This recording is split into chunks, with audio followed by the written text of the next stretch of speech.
I'm ready. Okay, let's talk. So, first of all, we want to figure out, what is it that the audience wants? What is it the audience wants? Do they want really technical, perfect video? Or would they rather have more car care tips from a mechanic's viewpoint? So that's part of what this is. This is our first try at a live without going live. So let's talk about what happened to your car. That'd be a good way. That'd be a good way to start. What happened to your car a couple weeks ago? You went out to get it, and what? We went to the pumpkin farm. It happened in November. Went to the pumpkin farm, got out of the car, walked away, and my fan was running. So the fan was running. So we was worried about it was going to draw the battery down because the fan was on when it shouldn't be. And I want to teach you something right now that might benefit you in a pinch, because what happened to me one time, I was out riding on my bike and this happened, and my headlight stopped working. And when your headlight stops working on a motorcycle, you're done. You ain't going nowhere. You are not going another foot when you're out there in the middle of the desert at midnight. So anyway, so typically a mechanic, he's gonna try to diagnose the problem, but I'm going to teach you a way that you may be able to diagnose the problem on your own. So Betsy was unaware of the difference between a fuse and a relay, right? I kind of thought they were the same thing. So she thought they were the same. I knew what a fuse was. Relay, not so much, but I thought it was all kind of like a fuse. If it popped, it popped. It didn't work anymore. So she's a good example of the typical consumer that doesn't have a lot of automotive background. She has good common sense, but she doesn't have a lot of automotive background. I have a little bit, teeny some. So basically the difference is a fuse, when it blows, it's done. You have to replace it with another fuse. What a relay does, a relay is just a switch that opens and closes. It's electromagnet switch is all it is. So it opens and it closes. That's what it does. And so a lot of times they go bad, and they use them for lighting. They use them for horn circuits, air conditioning. There's a lot of things. So this is the tip I want to give you that might help you. If you're out, let's say your headlights stop working. Well, if you look in the panel, a lot of times all the relays are all the same part number. So they'll use the same part number for 20 different things. So you look in there and find something that's not really important. So let's say a radio or your what you did air conditioning. Yeah, the air conditioning. No, you pulled one. Yeah, so you're I'm thinking, I don't know what you're doing. Yeah. And you pulled it, and then I think we turned the car off, turned the car back on, and see what wasn't working. Yeah. So what we did was we found the relay that operated the fan.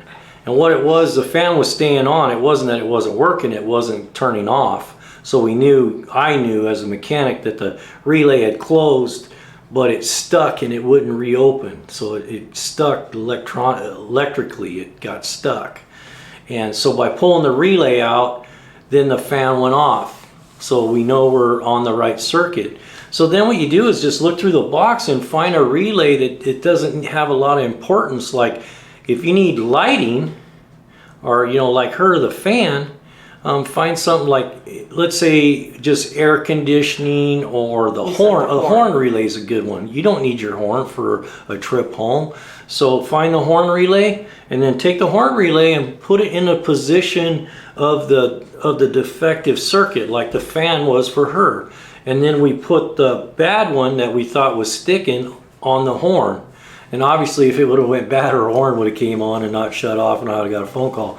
But and then she went to the parts department. Tell them what you discovered when you went to get the part. Yeah, very interesting, because I really didn't know, factory parts or regular parts, aftermarket.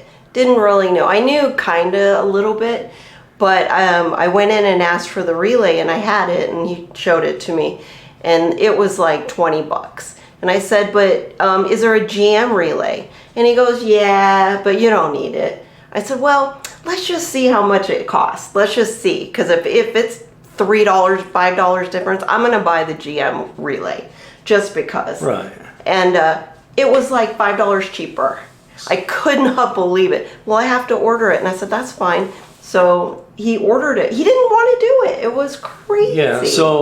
So she was able to get the factory relay cheaper than she could get one from, was it O'Reilly's or was one it? of those, a red one, O'Reilly's or something. O'Reilly's. I don't know which one. So she was able to get the factory, which I recommend if you're going to buy parts and you can get the parts at the same price. Get the factory stuff. It's so much better quality usually. And so she was able to get the factory relay. But what it did for her is she didn't have to worry about the battery being drawn down while she's working at work. And and then it gave her some time for the part to come in so we could replace the relay. And I actually did it on my own, because now that I kind of understood the whole concept, I actually replaced it, switched it out. And she did it on her own. She went out there, found the one that we had switched, put the new one, and then put the other one back where we got it from. So remember that, because you're a good one is like lighting. If you're out driving, at night somewhere and your lights go out, it doesn't always mean that's the problem, but a relay is a very commonly failed part in circuits. Usually it's driving some kind of output, lighting, horn, AC, whatever it is, and those components can go bad. But a mechanic, when you take it in the shop, you know what the first thing he's going to do? He's going to put his finger on the relay. He's going to turn it on to see if it clicked and see if it came on. If it clicked and didn't come on, he knows the relay is bad. That's the first thing a mechanic is going to do. And then he's going to go, when you look in the manual, a lot of times it'll say replace with no good part. That's part of the diagnosis. He's going to go get a new relay that he has, on the shelf. He's going to put it in there. It starts working. He's going to charge you 2 hours labor, and all he did was change the relay. So, it's not always the relay, but man, for just, a few dollars out of your pocket just to try it, why not? You're not out really any money just by giving it a shot. And I honestly would recommend that people, if you have a GM or a Ford, look in your relay box and find out what is the common relay. Just keep one on you. I was thinking Throw one in a about glove that. box and keep one always on you. So, if your headlights stop working, horn stop working, AC, whatever it might be, drop that relay in there. If it starts working, you just fixed it. You saved yourself a trip to the shop. I know. Where were you 10 years ago? I was making big bucks. 10 years ago, I had a Jeep Grand Cherokee, and my son had to disconnect the battery every time he got out, because he would go out and his battery would be dead. Yeah. I needed this information 10 years ago. Yeah. So now we can get into that. That's more of like what they call a parasitic draw, where you can have a draw on a battery. Yeah, and we couldn't figure it out. We could not figure it out. There's a couple ways to diagnose it, but there's a couple easy ways around for a person that doesn't have a lot of money and just wants it not to go dead for the next morning. You can put a for the next month. Yeah. Like my son did. Yeah, you can put in a battery disconnect switch for like $30, and you wire it into the battery and you just shut it off. It's not the right way to fix it, but it'll get you out of a bad situation where you're going to have a dead battery every day. So it was bad. It was bad. So, okay, let's talk about Black Rifle Coffee, the best. Right? It is. You gotta try it, Black Rifle Coffee. So let's talk about how to choose a shop, because that's a real thing for people. You really don't know who you're dealing with when you go into a shop. It's kind of a crapshoot sometimes. If you have a good shop and a good mechanic, hang on to them, because they're getting hard to find. Mm-hmm. And what I'd recommend is one thing that can really help you as far as getting quality people is look for a shop that offers ASE certified technicians. And what ASE is, it's actually a program that you have to go and test for. So you have to really be knowledgeable to get qualified. I was an ASE certified master mechanic, which means I passed every ASE certification they had over a 40-year career. So if you see that at a shop, it says ASE certified technicians, ask them at the counter. Say, hey, do you have ASE certified techs? And if they say yes, say, can I see their certificates? Usually the shop owners are really proud to like put that on the wall because they want to promote that their guys are qualified. I didn't know that. Yeah. And the other thing is, question them a little bit about what they're going to work on. Let's say you're coming in and the air conditioner doesn't work. And you say, hey, my AC's not coming on, it's not getting cold. And the guy at the counter is saying, okay, well, we'll give you an estimate for 2 hours. Ask him to explain to you how that air conditioner works. If he looks stumped at you, you're in the wrong shop. He should be able to explain to you what air conditioner is, how the compressor comes on, how the pressures affect the cooling coming out of the vents, how airflow, if he knows what he's doing, he'll be able to tell you these things. And if he can't, then maybe you should turn around and go find a shop. Bless you. Thank you. Maybe you should go around and try to find a shop that kind of knows what they're doing, because it can really make the difference. We're going to try to bring things to this channel that's going to keep you from going to the shop. There's going to be really, to go to a shop. Really simple things that we can bring to the channel that will prevent you to having to go in for just some basic things and paying. And I'm not exaggerating when I say in California, the shop rate now is pushing $200 an hour. The heavy equipment shops are $200 an hour. I was just at the dealership the other day and I asked them what their shop rate was, and it was $165 an hour. So $165 an hour, they're charging you a half hour to put a battery in, so figure that out. $80 to install a battery. So it's something to think about, when you're picking a shop. And what's the other? I got one more tip. You got anything? No, word of mouth. Yeah, word of mouth, that's a good one. Is key for picking a good mechanic. Yeah, and if you got a good one, treat him good. Because if you treat him good, he's going to treat you good. One tip I would give people when it comes to having repairs done is, it's not saying that shops are they're not fair or they're greedy or whatever. It just puts them on notice that you're a consumer that is aware of how they're spending their money. And one thing I tell people, when you go in to get a repair done, and you have to do this as you fill out the repair order, you can't ask for it later. It has to be done prior to the repair, is ask them to save your old parts. Mm-hmm. Because what that does is it makes the shop owner and the mechanic really aware that this consumer is very aware of what they're spending their money on. And then, they're not going to replace a part that they think, well, maybe it does or it doesn't need replaced. We'll just do it just to be, we're there. We'll just go ahead and change it. By asking for your old parts back, that gives you the opportunity to say, so can you show me what was the problem with this part? And they know that when they fill out the RO, hey, this guy wants his parts back. They'll tell the technician that because he has to save the parts. So the mechanic in his head is saying, I better make darn sure when I diagnose this that if I say it needs part A, B, and C, that it actually does need part A, B, and C. So it can save. That's a good tip. I don't think I've asked. Think I've asked. Got anything else? I got lots. You got lots? No, I got lots. I got one more tip that I learned from dealing with customers over the year. And it is, customers have the tendency to not want to tell you the whole truth because they think it's going to save them money.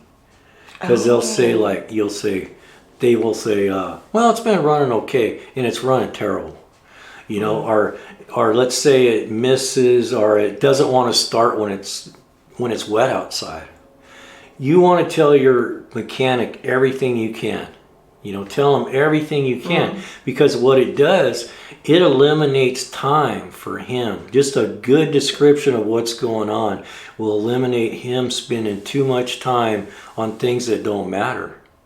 And he could go right to the problem and maybe save you a couple hours diagnosis just by you saying, him asking you, well, does it miss when you're going up a hill? Yeah, every time I go up a hill, it misses. Well, tell him that, because that'll guide him to find a problem. So don't try to think by being, oh, everything's not too bad, that you're going to save yourself some money, because it's costing you money, because now the mechanic's got to figure it all out. So, tell them everything, if it doesn't want to start, tell them when. Doesn't want to start when it's hot. Doesn't want to start when it's cold. That's a good tip, because I really did not think about that one. Does it not want to start after it's been sitting for 2, 3, 4, 5 days? Or, all those things come into play with the diagnosis. So that's something to think about. It is. What do you think? No, that's a good one, because I did not think about that. So what is this going to be? Coffee time with the crew, or what? Yeah, it could be with the crew. It could So you're be. the crew leader, or what? I'm definitely You're the crew leader. I'm the leader, yeah. So we're gonna load this as a podcast, and hope we get some input from the internet world out there, I guess. This gives us an opportunity to just kind of be who we are. We don't have to be so technical about how the video's being done or whatever. We can just kind of be ourselves. But I just want to tell you my experience is, I have 40 years experience in automotive industry. I've worked in a lot of different shops. I've been a drivability guy, electrical guy, for mostly electrical for 40 years. I spent a lot of time with a scanner in my hand, and I went from that all the way up into managing a fleet of vehicles. So, I've been in the industry all the way from the lowest level guy changing oil all the way to fleet manager. So I can help out shops if you want to understand, how to make your shop more efficient. I have a lot of information when it comes to that kind of stuff. And just as technicians, and then as a consumer, I really think that the channel can really do well by just giving some really good advice at the consumer level, or just a guy that wouldn't mind going out and figuring out how come my brake lights don't work, or how come just basic stuff. How do I change my battery? How do I change my wipers? When should I have my oil changed? How often should I be changing my transmission fluid? All those kind of things we want to bring to this channel. So if you would, in the comments, leave your comments, see what you think about the first, we may get no views, who knows? It might just be me and you sitting here talking to each other. That's fine. But we hope we get some views, and we hope that by your comments, we can kind of, pivot and do what's best for the audience, because that's what we're here for. We're here for the audience and to bring you value in these videos. So I want to say thanks from Go Big Garage, and maybe come back next week and see us for coffee with the crew and see how it goes. Got anything to say, Big Betsy? No, I'm good. All right. Go big, baby.